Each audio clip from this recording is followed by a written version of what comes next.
जात है ही नहीं। अच्छा ये बताइए, हमारे परमात्मा का क्या जाति है जो संपूर्ण ब्रह्मांड को पैदा किया, उसका जात क्या है? कोई है कोई जात? तब जब उसका जाति नहीं है तो हम लोग उसी के पैदा किए हुए हैं, हमारा कौन सा जाति है? नहीं है? बिल्कुल नहीं।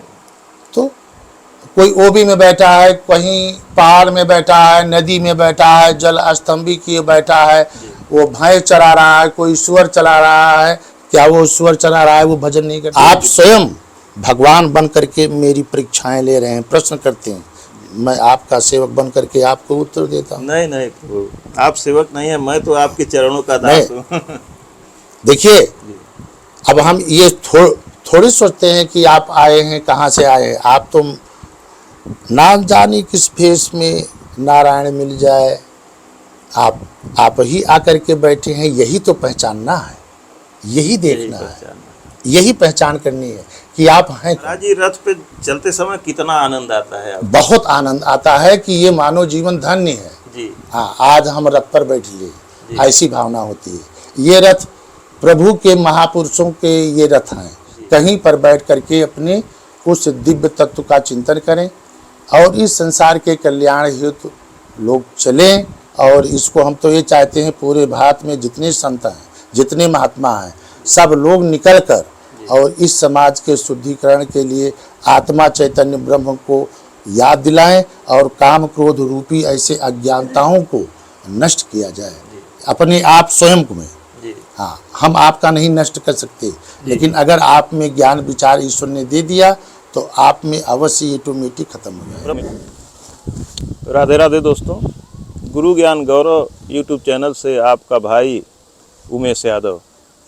दोस्तों, मैं इस समय नेपाल में हूँ और यहाँ पर हमें पता लगा है एक महाराज जी रहते हैं। इधर आप देख सकते हैं, इधर महाराज जी की कुटिया है और यह यज्ञशाला है और महाराज जी यह अपने रहने का स्थान बनाए हैं, भवन है।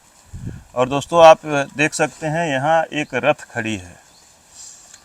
महाराज जी ऐसे महात्मा हैं कि जो रथ से चलते हैं और हमें जान करके बड़ी खुशी हुई कि आज भी हमारे ऐसे संत महात्मा हैं कि जो रथों से चलते हैं। क्योंकि प्राचीन काल में तो ऋषि महर्षि के चलने के साधन और कुछ हुआ करते थे, उनकी शक्तियाँ अलग हुआ करती थी। लेकिन आज भी संत महात्मा जो ऋषि मुनि पहाड़ों में, गुफाओं में, कंदराओं में रहते हैं, आज भी प्राचीन काल की तरह से ही, जैसा कि आप लोग हमारे ही YouTube चैनल पर देखते हैं, हमारे माध्यम से कई बार देख चुके हैं, एक से एक संत महात्मा ऋषि मुनि जिनके अंदर अपार सिद्धियां और अपार उनके अंदर शक्तियां हैं। तो इसी कड़ी में हम चलते हैं महाराज जी के पास, बैठेंगे और महाराज जी से यहाँ नेपाल के बारे में भी कुछ जानकारी लेंगे, सत्संग लेंगे और कुछ भगवान के बारे में, मानव जीवन के बारे में, इस आत्मा और परमात्मा के मिलन के बारे में महाराज जी से कुछ सत्संग लेंगे और आप तक पहुंचाएंगे। तो दोस्तों, चलते हैं महाराज जी के पास।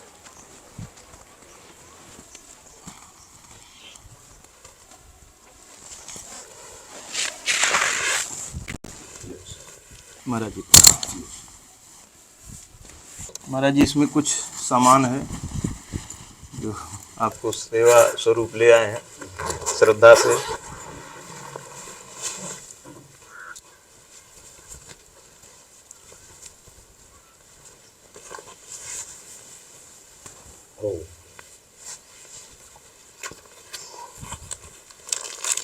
सामान महाराज जी इधर ही रख दे रहे हैं।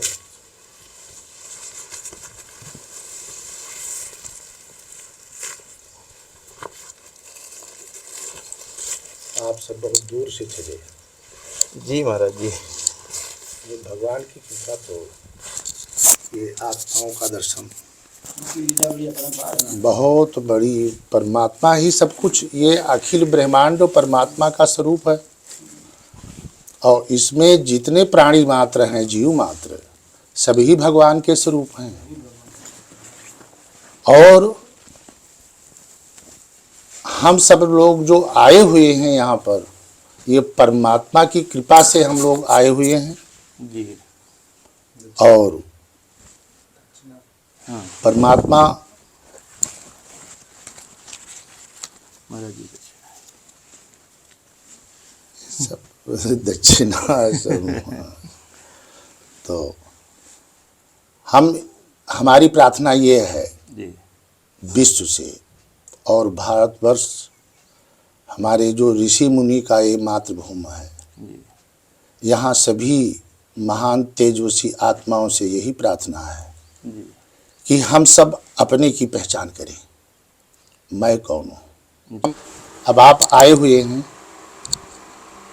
आप में भी हम वही देखते हैं जो यहाँ है वही वहाँ है। भले ही हमारा आपका शरीर सबका जुदा हो, कर्म अलग हो, सोचनीय विचार अलग हों, लेकिन जो शक्तियाँ हैं वो हमारी एक, और उसी शक्ति के जो गुण हैं वो दिव्य हैं। जब हम उसे धारण करते हैं तो हम देवत्व तत्व को देव तत्व में हम परिवर्तित हो जाते हैं। और जब हम शरीर के गुण में जाते हैं, शरीर के गुण में काम तो सबसे महान, भगवान श्री कृष्ण ने गीता में अर्जुन से कहा है, हे अर्जुन, ये जो काम है ये बहुत बड़ा शत्रु है। क्रोध, लोभ, मोह, अहंकार, ये आसुरी प्रवृत्तियां हैं। इसी में संपूर्ण ये ब्रह्मांड सोचता है, और इसी में खाता पीता और सोता जागता है, और इसी के द्वारा कर्म करता और एक दूसरे को देखता भी है। लेकिन उस देखने वाले को देखें कि वो देखता कौन है। अगर उसको जान लें तो शायद है कि ये जो संसार में, आप बताइए, आज ये जो यूक्रेन और हमारे देश में हर राष्ट्र युद्ध के लिए तैयार है, ये किसके लिए तैयार है? जब विश्व नहीं रहेगा तो ये किसके लिए संतुलन युद्ध कर रहे हैं? किसके लिए कर रहे हैं? इसको शांति करने के लिए। इतने बड़े बड़े महान नेताओं में बुद्धि काम नहीं करती है? महाराज जी, बताइए, ये शांति फैलाई जा रही है कि अशांति फैलाई जा रही है? ये अशांति है जी। शांति का मार्ग अलग है। शांति का मार्ग है क्षमा, संतोष, विवेक से कार्य करें। अपने, जब सब कहते हैं वसुदेव कुटुंबकम, हम ये संपूर्ण प्राणी एक ही परमात्मा के अंश हैं, तो फिर ईर्ष्या और द्वेष और बैर क्यों? जात पात नीच ऊंच का भेदभाव क्यों है? सही बात। छोटा बड़ा यहाँ धनी मनी क्या, हम सब तो एक हैं। अगर इस विचार में आ जाएं, एक परमात्मा के स्वरूप में आ जाएं, तो ये युद्ध करने की क्या बात है? जी है? हमारा तो विश्व हो जाए, हमारा विश्व है। महाराज जी, यह जो है, जैसा आपने कहा कि सभी एक समान है, भगवान ने तो एक बनाया, भगवान ने तो सिर्फ स्त्री और पुरुष बनाया। हाँ, लेकिन ये ऊंच नीच बने कैसे? ये अपने कर्म और विचारों के द्वारा। परमात्मा ने इनको नहीं बनाया, ये अपने कर्म और विचार के द्वारा, अपने सोच के द्वारा बन गए। जब वो गलती और नीच कर्म करता है तो उसका मन स्वयं मलिन हो जाता है, स्वयं उसकी जो तेज बल बुद्धि है नष्ट हो जाती है। हाँ, हनुमान जी ने रावण से ये कहा था कि हे रावण, तू सारे अहंकारों को छोड़कर अगर प्रभु के शरण में होगा तो ये लंका आकंटक राम चरण पंकज उर धरहु और लंका अचल राज तुम करो। कहा कोई दिक्कत नहीं होगा, प्रभु के शरणागत में हो जाओ। और प्रभु का काम है कि शरणागत को कभी वापस नहीं करता, शरणागत की रक्षा करता है। मानव जीवन तभी सुलभ होगा जब हमारे आप में कोई फर्क नहीं रह जाएगा। भले ही शरीर दो है, लेकिन आप में जो हमको देखता है और सुन रहा है, प्रश्न कर रहा है और यहाँ उत्तर देता है, ये एक ही है। एक ही। ये दो बहुत सही बात महाराज जी आप कहे। ये दो नहीं, एक प्रश्न करने वाला और उत्तर देने वाला एक ही है। एक। हाँ, लेकिन प्रभु जी, ये जो विकार जो शरीर के हमारे अंदर हैं, हाँ, यह कभी एक होने नहीं देते। ये नहीं होने देंगे, क्योंकि असुर का गाम है जी। यही दो जाति हैं। तो इन्हें कैसे खत्म किया जाए? इनको भगवान के नाम के द्वारा हुई जी हाँ, राम कृपा नासहि सब रोगा। जब प्रभु की कृपा होगी तो जो काम क्रोध रूपी जो सब रोग हैं ये तभी नष्ट होंगे, क्योंकि उसके समीप नहीं पहुंच सकते। जी हाँ, भगवान शंकर ने माता पार्वती से कहा था कि उमा जे राम चरण रथ और विगत काम मद क्रोध और निज प्रभु मैं देखत जगत केहि सन करहूं विरोध। जब मेरी ही आत्मा संपूर्ण है तो वहां विरोधाभास है ही नहीं। जी जब ये तत्व से वो मलिन तत्व काम क्रोध के विषय के जब तत्व उसके अंदर प्रवेश करके उसको ढक देते हैं तो वो नाना प्रकार के विचारों से परिवर्तित होकर वही मित्र मेरा शत्रु बन करके और वो विचारों का परिवर्तन करके नष्ट कर देता है और अपना स्वयं नष्ट हो जाता है, महाराज अपना भी जी, नष्ट हो जाता है। महाराज जी, जैसा कि सुना गया है और हमारे वेद पुराण इसकी गवाही भी देते हैं, जब जब देश पर संकट आया है, जब जब मानव जाति पर मानव धर्म पर संकट आया है और जब सभी लोग हाथ खड़े कर देते हैं, तब तब हमारे ऋषि मुनि इस धरती का, इस मानव समाज का, जन समुदाय का रक्षा करते हैं। क्यों? और आज पूरा विश्व पतन के मार्ग पर चल रहा है। पूरा विश्व पतन के मार्ग तो पर है। महाराज जी, आज आप जो है हिमालय की तलहटी में रहते हैं, बगल में ही हिमालय है। जी नेपाल में आप रहते हैं, यहाँ से कितना दूर होगा हिमालय? यहाँ से 3 किलोमीटर 3 किलोमीटर पे हिमालय पर्वत शुरू हो जाता है। तो महाराज जी, ये ऋषि मुनियों की धरा है। जी। तो आज ऋषि मुनि हमारे देश में भी, भारत में, नेपाल में भी एक से एक सिद्ध संत महात्मा पहले भी रहे हैं और आज भी हैं, छुपे हुए हैं, उन्हें न कोई देखे न कोई समझे, बात रहे। आज हमारे ऋषि मुनि इस संकट को कैसे खत्म करेंगे? ये मानव संकट केवल एक ही चीज से खत्म होगा, परमात्मा के नाम के तत्व के द्वारा। जी और इसमें कोई टेबलेट और दवाई काम नहीं कर सकती है। जी जब तक लोगों की परमात्मिक तत्व की भावना नहीं होगी जी तब तक ये हमारा समाज शुद्ध नहीं होगा। ये दिन प्रतिदिन पतन, लोभ, देखिए लोभ सकल व्याधिन कर मूला। लोभ इस समय लोगों को लोभ रूपी राक्षस खा रहा है। जी क्रोध रूपी, अहंकार रूपी राक्षस, ये जो प्रवृत्तियां हैं ये सबको खा रही हैं। और जब तक हम ईश्वर के तत्व में अपने बुद्धि को परिवर्तन करके उस तत्व को धारण नहीं करेंगे, बरतेंगे नहीं, लोगों से मिलेंगे नहीं, उस तत्व का प्रकाश नहीं होगा, तब तक ये हमारा राष्ट्र, संपूर्ण विश्व कष्टमय रहेगा और युद्ध और पतन ये बंद नहीं हो सकता। जी केवल एक ही है, आत्मज्ञान। आत्मज्ञान। हाँ, तो महाराज जी, आत्मज्ञान सभी, तो पूरा संसार ऐसा हो नहीं जाएगा कि बैठ के वो सब नहीं भजन हो, करे, तपस्या करे। सब नहीं हो सकते हैं। आत्मज्ञान कैसे सबको होगा? हाँ, आत्मज्ञान इस प्रकार से होगा जब सब लोग भगवान के भाव में अर्पित होना चालू हो जाएंगे तो उनके अंदर वो सद्भावना भगवान देना प्रारंभ कर देंगे। और कोई जादू मंत्र नहीं है और ना जादू मंत्र काम कर सकता है। इसमें केवल परमात्मा का नाम, जी परमात्मा का नाम के द्वारा ये सारा कष्ट दूर होगा, अन्यथा नहीं हो सकता। नाम लेत भव सिंध सुखाही और करहि विचार सुजन मन। नाम लेते ही सारे संकट उसके दूर हो जाएंगे, लेकिन जब अपनी श्रद्धा और भावना को नाम में जोड़कर एक कर लेगा तभी कल्याण हो सकता है। प्राणी मात्र का, जीव मात्र का, केवल मानव ही नहीं, जीव मात्र। महाराज जी, इस जीव का कल्याण कहाँ जरूरी है? यहाँ जरूरी है कि यहाँ से जाने के बाद जरूरी है? नहीं, जीव तो अविनाशी तत्व है, उसका नाश हो नहीं सकता। अब ये पंच महाभूत है, इस पंच महाभूत को सुरक्षित रखते हुए और कल्याण यहाँ और वहाँ, ये दो हमारे सोचने की बुद्धि है। जो यहाँ है वही वहाँ है, जो वहाँ है वही यहाँ है, उसमें अंतर कुछ नहीं है। कल्याण तो यही चाहिए। भगवान का नाम जब होगा तब उससे शांति और कल्याण कुछ नहीं होगा। गो धन गज धन बाज धन और रतन धन खान, और जब आवे संतोष धन सब धन धूल समान। जब परमात्मा का ज्ञान उसके अंदर हो जाएगा कोई कमी रह ही नहीं सकती। लेकिन महाराज जी भोलेनाथ, आप तो भोलेनाथ के भक्त हैं।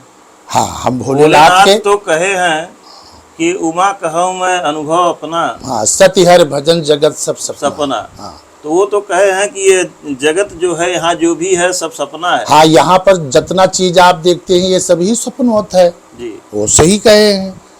भगवान शिव कहीं गलत बोल देंगे? नहीं, वही तो हम कह रहे हैं कि शिव जी तो गलत बोल नहीं सकते। हाँ, तो कैसे आप कह रहे हैं कि जो यहाँ है वही वहाँ है? हाँ, अब यहाँ जो है वो है जी, जो है। ये संसार जो आप देखते हैं इसकी बात हमने नहीं की है। जी। जो परमात्मा आपका यहाँ है जी। वही वहाँ है, जो वहाँ है वो यही यहाँ है।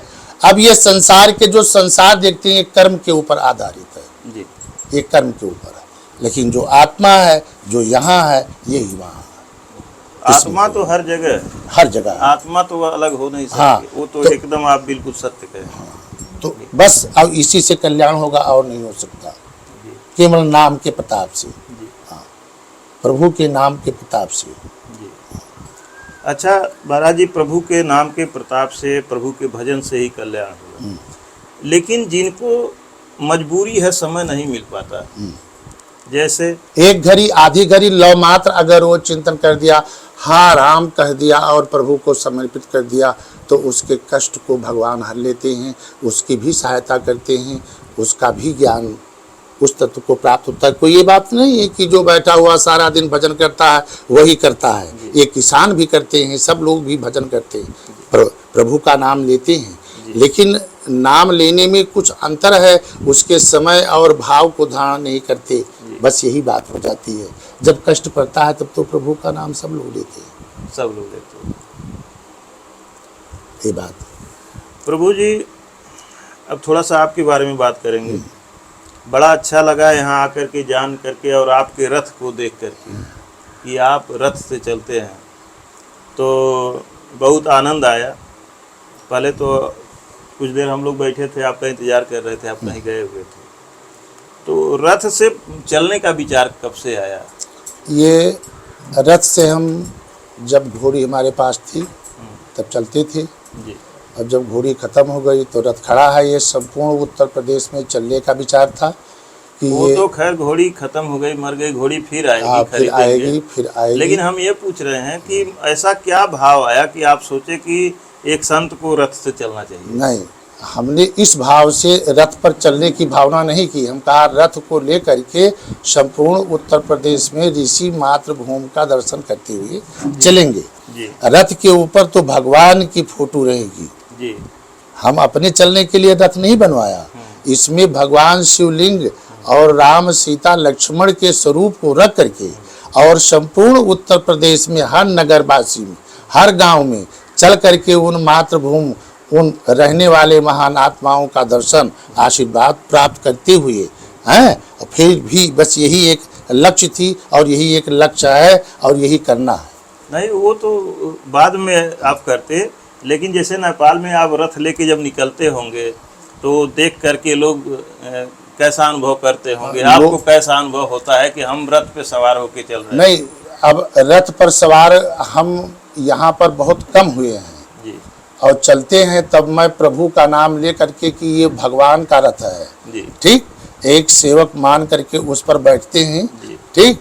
और मैं सारी जनता को ये कहता हूँ, लोग मिलते भी हैं कि महाराज जी रथ बहुत अच्छा है और ये रथ मालूम पड़ता है कि सतयुग का आगमन करने वाला है। जी, अगर ये बात आप कहते हैं और चला जाए तो ये सतयुग का आगमन का भावना आ जाती है कि ये रथ अब तो है नहीं, रथ अब तो है नहीं, कार गाड़ी मोटर है, और ये रथ महाराज जी आपका बहुत अच्छा है और इस पर अगर आप ये यज्ञ करना चाहते हैं तो बहुत अच्छा, हम सब लोग भी रहेंगे, साथ देंगे और इससे हमारा लोगों का कल्याण। महाराज जी रथ पे चलते समय कितना आनंद आता है आपको? बहुत आनंद आता है कि ये मानव जीवन धन्य है। जी, हाँ, आज हम रथ पर बैठिए, ऐसी भावना होती है। ये रथ प्रभु के महापुरुषों के ये रथ हैं। जी। हाँ, तो जैसे पहले ऋषि महात्मा होते थे, जैसे हम लोग महाभारत काल का वर्णन करें, उस समय द्रोणाचार्य जी रथ से चलते थे, कृपाचार्य जी थे रथ से चलते थे, बड़े बड़े ऋषि महर्षि थे रथ से चलते थे, ऐसा पढ़ा गया है।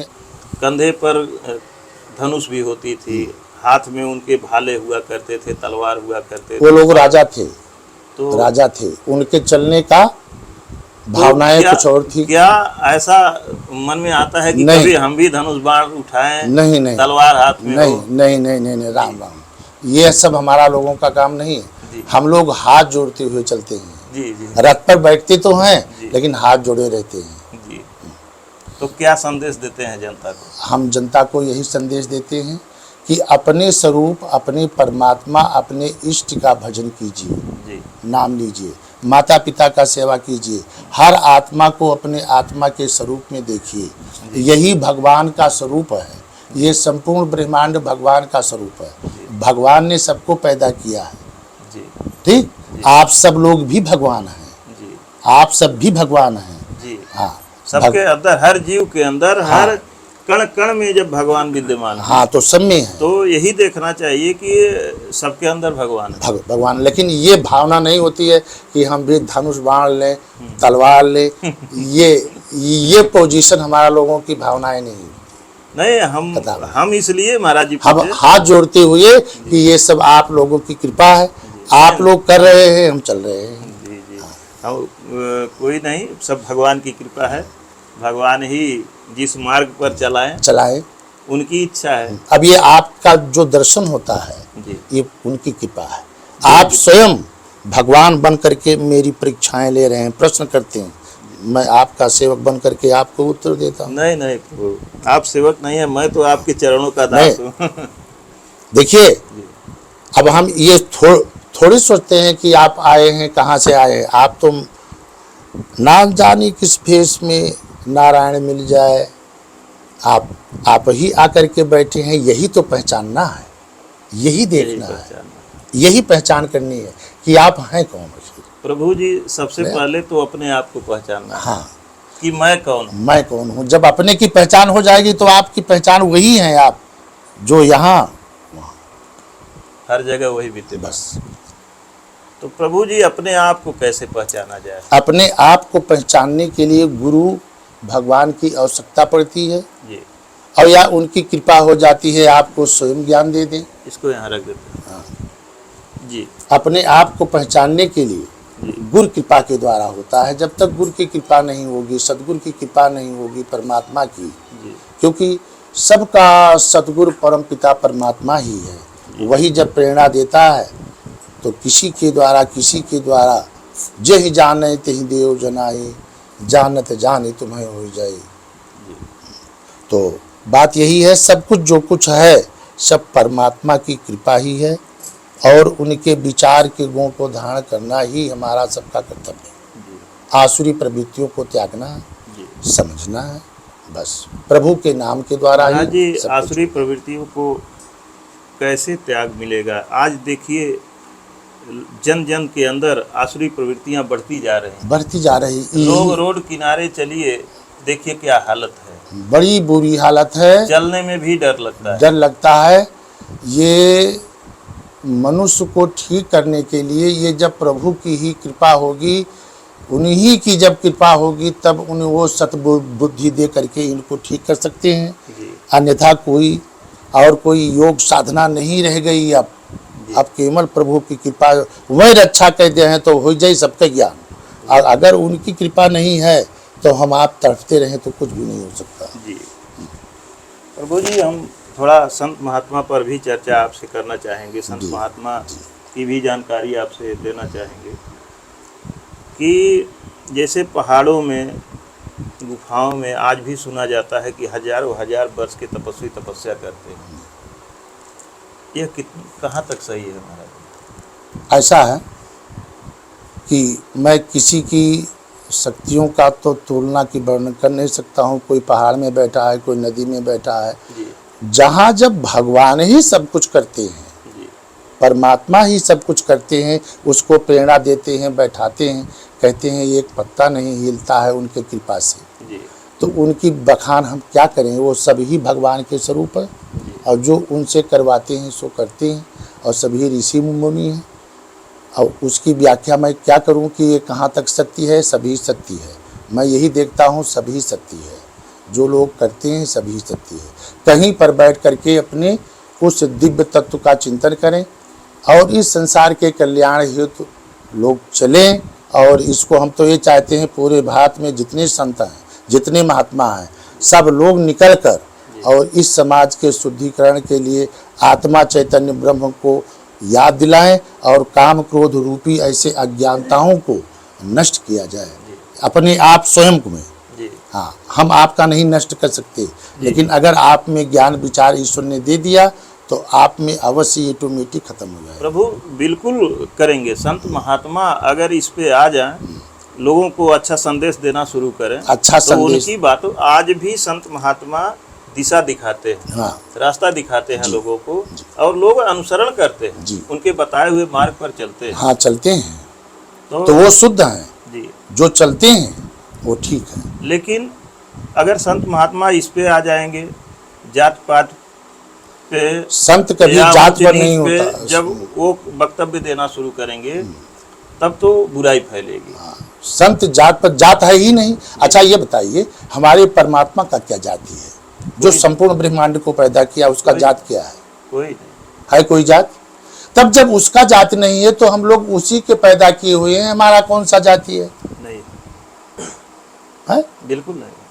तो कोई ओबी में बैठा है, कहीं पहाड़ में बैठा है, नदी में बैठा है, जल स्तंभी किए बैठा है, वो भैंस चरा रहा है, कोई सुअर चला रहा है। क्या वो सुअर चला रहा है वो भजन नहीं करता? वो भी करता है। क्यों नहीं करता? एक चंडाल है, क्या वो भजन नहीं करता? वो भी अपने मालिक का भजन करता है, जो करता है। जी जी बिल्कुल करता है। वो भी भगवान को याद करता है, याद करता है। दुख सुख में वो भी भगवान को याद करता है कि हे भगवान आप हमको अच्छा करिए, आप हमको ये क्या किए हैं। तो वो भी तो अपने भगवान को, उसी मालिक को याद करता है। उसी मालिक। अब जो हम लोग उसी मालिक कहते हैं वही मालिक यहाँ पर है। जी। जैसे आप में जो देखता है वो कौन है? जो देखता है। हम जो आप में देखते हैं कौन है? भैया में जो देखता है वो कौन है? ठीक है, हम देखने में 3 लोग, 4 लोग, 10 लोग, 20 लोग बैठे। गाय हमको देखती है, उसका स्वरूप गाय का है, लेकिन जो देखने वाला है वो कौन है? परमात्मा है। बस वही नाम है, वही नाम है परमात्मा का, वही स्वरूप है। अब उस प्रवृत्तियों का चिंतन करते हुए अगर हम सबकी अपनी भावना को देखें तो वो कहाँ झूठ बोल सकता है, कैसे चोरी कर सकता है, कैसे उनकी खिलाफत कर सकता है? आप वही तो हैं। आप ये जो प्रश्न कर रहे हैं ये वही है, जो उत्तर भी देता है ये भी वही है। ये शरीर हमारे आपके, इसमें गुण कर्म ये भिन्नता है, लेकिन जो देख रहा है, सुन रहा है, पग बिन चलय सुनय बिन काना, कर बिन करम करय विधनाना, आनन रहित सदा रस भोगी, बिन बाणी बक्ता बड़ी होगी। ये वही ब्रह्मा है। इसी को याद दिलाना है कि आप यही हैं। हम पेड़ देखते हैं, पेड़ हम देखते हैं, लेकिन देखने वाला कौन है? और पेड़ ये दो हैं। देखने वाला अलग। ये शरीर भी हमारा वस्त्र है, ये वस्त्र भी है, लेकिन ये वस्त्र ना तो शरीर को जानता है, ना ये शरीर उस आत्मा को जानती है, और आत्मा शरीर को भी जानता है। और तो जो जानता है वो है आप, वही मैं भी हूँ, वही आप भी हैं। वही परमात्मा है, उसी को जानना है। तो आप तो ब्रह्म भगवान है कि नहीं है? बोलो। बिल्कुल है। बिल्कुल नहीं है, बिल्कुल की बात नहीं होती है, आप हैं। बिल्कुल का मतलब 100%। हाँ, बिल्कुल एकदम पेवर। अगर हम कह दें कि भगवान श्री राम हमारे यहाँ आए हैं, बैठे हैं, तो लोग नहीं मानेंगे। क्यों? निर्गुण जानब सुलभ है और सरगुण जानी न कोय, सुगम अगम नाना चरित्र, सुनि मुनि मन भ्रम हो। अगर उस निराकार ब्रह्म को कहो कि साकार आ गए हैं तो लोगों में भ्रम आया। वो निराकार ब्रह्म तो ऐसा हो नहीं सकता, तो लेकिन वो साकार में बैठा हुआ। प्रभु जी निराकार ही तो साकार रूप और क्या आते हैं। और क्या होता है? महाराज जी संत दर्शन से कितना लाभ होता है? संत दर्शन से संपूर्ण लाभ होता है, जीवन धन्य हो जाता है। जी कितना की बात नहीं है, उसका नवीन जीवन दिव्य हो जाता है, परमात्मा स्वरूप हो जाता है जी। संत का दर्शन करने से। क्योंकि संत जब मिलता है तो उसके हृदय में कुछ भी वाणी है तो वो शांति कर देती है, जी शीतल कर देती है। संत का काम ही है जी शीतल करना, अपना स्वरूप बना लेना, जी अपना स्वरूप बना लेना। जो मैं हूँ वही आप हैं। इसको मैं सिद्ध कर सकता हूँ कि जो मैं हूँ वही आप हैं, वही आप हैं। वो तो है ही है महाराज जी, इसमें कुछ सिद्ध करने की आवश्यकता ही नहीं। नहीं है, वो है। जी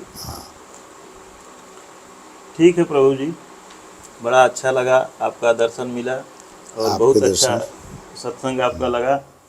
तो दोस्तों इसी के साथ वीडियो को समाप्त करते हैं, और वीडियो अगर अच्छी लगी हो तो कृपया लाइक करें, कमेंट करें, अपने दोस्तों के साथ शेयर ज़रूर करें। और दोस्तों आप वीडियो देखने में थोड़ा सा भूल जाते हैं सत्संग सुनने में, चैनल को सब्सक्राइब जरूर करें। नीचे लाल बटन होती है, सब्सक्राइब लिखा होता है, उसको प्रेस करें, सब्सक्राइब करें।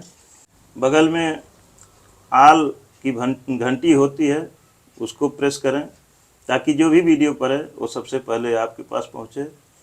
और दोस्तों आपके कमेंट करने से, सब्सक्राइब करने से मुझे थोड़ा सा प्रोत्साहन मिलता है, बल मिलता है, और मैं एक नए ऊर्जा के साथ और आगे किसी और संत के पास, संत के चरणों में पहुंचता हूं, दर्शन करता हूं और सत्संग आप तक पहुंचाता हूं। तो इसी के साथ वीडियो समाप्त करते हैं। धन्यवाद दोस्तों। जय श्री